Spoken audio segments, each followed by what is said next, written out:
Vi y lo comentó mi gran amigo Cheo, que está por ahí también, que fuiste no solo ahora una luchadora, digamos ya habiéndote graduado, sino una luchadora estudiantil, donde de alguna manera nacen siempre esos liderazgos. Los liderazgos nacen en la lucha estudiantil, en la lucha por los derechos estudiantiles y después por los derechos como venezolano, como ciudadano.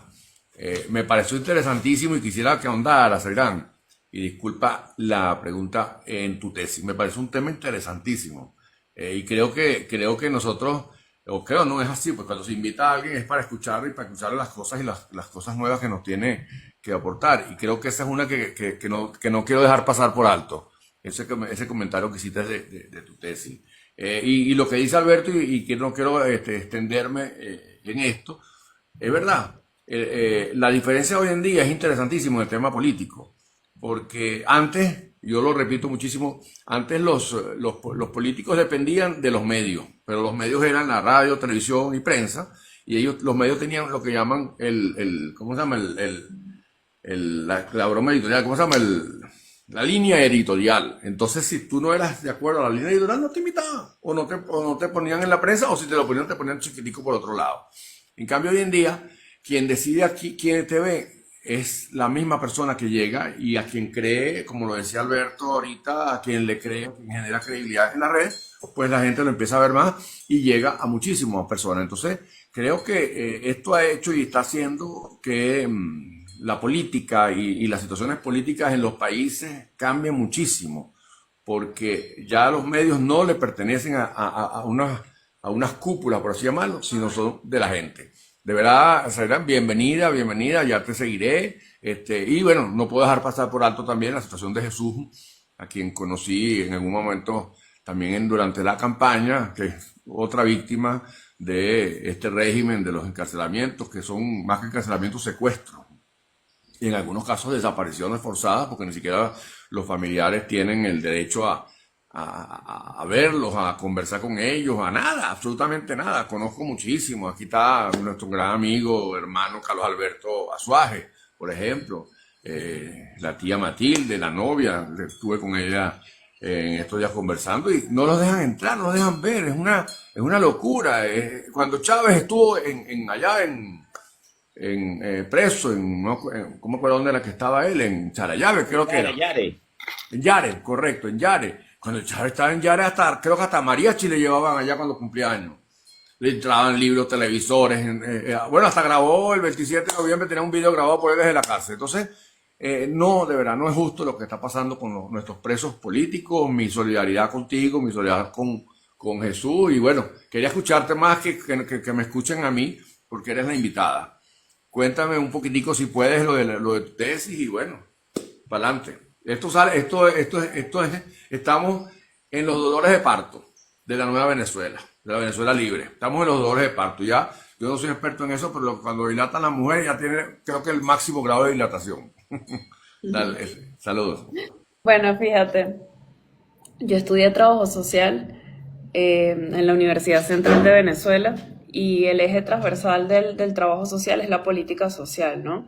Y dentro de la política social, además del salario como tal, se ven expresados muchos programas sociales que van a impactar directamente la calidad de vida pues de las personas, ¿no? En este sentido, sabemos que con la llegada de Chávez al poder, la política social se convirtió en la máxima expresión y forma de popularidad de este régimen. Vimos cómo se desarrollaron las misiones sociales, vimos cómo se desarrollaron distintos programas sociales que aumentaron la popularidad del régimen e incluso hay estudios que hablan como en el 2004, después de lo que fue toda la situación convulsa del país entre el 2011, entre el 2003 y pues todo lo que pasó en el 2004 fue principalmente lo que fue el lanzamiento de la misión Barrio Adentro y demás, una de las cosas que permitió pues que Chávez se mantuviese en el poder. Ahora, cuando tú analizas la política social y el desarrollo del aparato productivo en el país, ves cómo hay un aumento del gasto social incluso inusitado y un gasto social que supera cualquier gasto social en la historia económica o de las finanzas públicas de Venezuela, ¿no? Pero al mismo tiempo hay una caída como nunca del aparato productivo y más allá de la inversión productiva, por decirlo de alguna manera, y más allá de una caída de la inversión productiva, hay una política de destrucción del aparato productivo en Venezuela, ¿no? Que es algo que Chávez ya va a materializar directamente y va a ir afianzando en este caso la dependencia en Venezuela. Sabemos que Venezuela es un país petrolero, pero un país también en el que siempre ha tenido serias dificultades para el desarrollo de la producción, ¿no? Y en un tiempo, digamos que se ha inscrito en la monoproducción, en un tiempo fue el cacao, después fue el café, después fue el petróleo, pero esos ingresos que se han tenido por el concepto de la exportación de una materia prima en particular no se han logrado transformar en la diversificación productiva, en este caso del país, en el desarrollo científico-tecnológico, en la inversión productiva, etcétera, que bueno, que pues permita también generar empleo, reducir la inflación y que Venezuela no sea simplemente un mercado de cosas importadas, ¿no?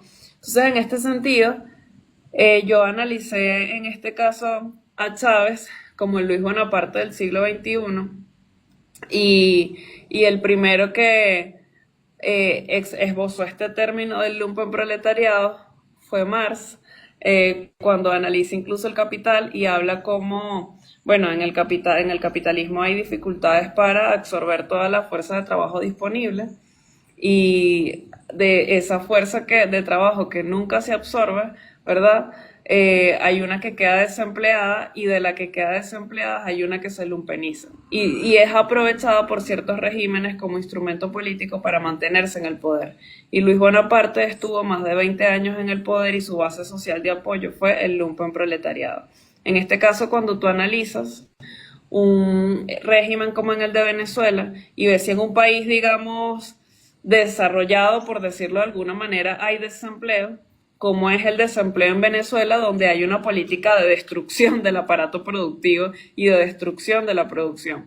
Bueno, pues por supuesto es mucho mayor y además cuando lo cruzas con la política social y ves cómo el desarrollo muchos del desarrollo de estos programas sociales incluso fue atender ese problema de desempleo, atender esa población vulnerable, pero no fue para insertarla en el aparato productivo, sino que fue realmente una política social para mantener a las personas dependientes del Estado y en muchas cosas ser usadas nuevamente como instrumento político. Y ves como en Venezuela, además, hay distintos elementos que se asemejan con el lumpenproletariado, que pueden ser distintas expresiones.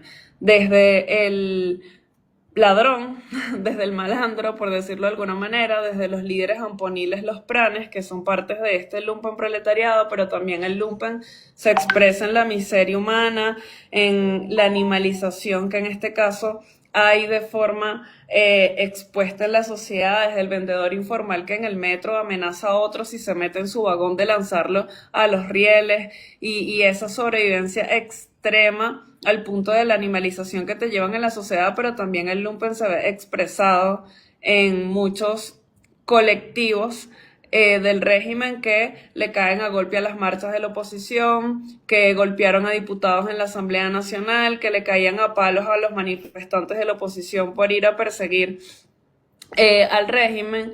Entonces, esto es parte de ese lumpen en el cual el régimen es duro, el término, pero en quienes se han apoyado y los convirtieron en su base sociopolítica de apoyo para mantenerse en el poder. Y además desenmascar el régimen, porque no es lo mismo ser pobre que ser lumpen. Tú puedes ser una familia pobre, trabajadora, una familia que es parte de los trabajadores, maestros, profesores y asalariados que les destruyeron el salario, incluso un régimen que se dice supuestamente socialista, acabó incluso con todas las reivindicaciones salariales que durante mucho tiempo los movimientos de trabajadores, incluso inspirados en el socialismo, conquistaron. que sí, contrataciones colectivas, vacaciones, prestaciones sociales, salud pública, educación pública, aquí todo eso se acabó. Aquí el seguro social de la gente son las redes sociales, el GoFundMe, una vaca con tus amigos. O sea, aquí eso se acabó. Y si te llevan... Y si te llevan en este caso, o sea, en los que a las personas que se los llevan a un hospital público, bueno, tienes que llevar hasta la última gasa que usen y hasta tratar de ayudar a los médicos, a las enfermeras, etcétera.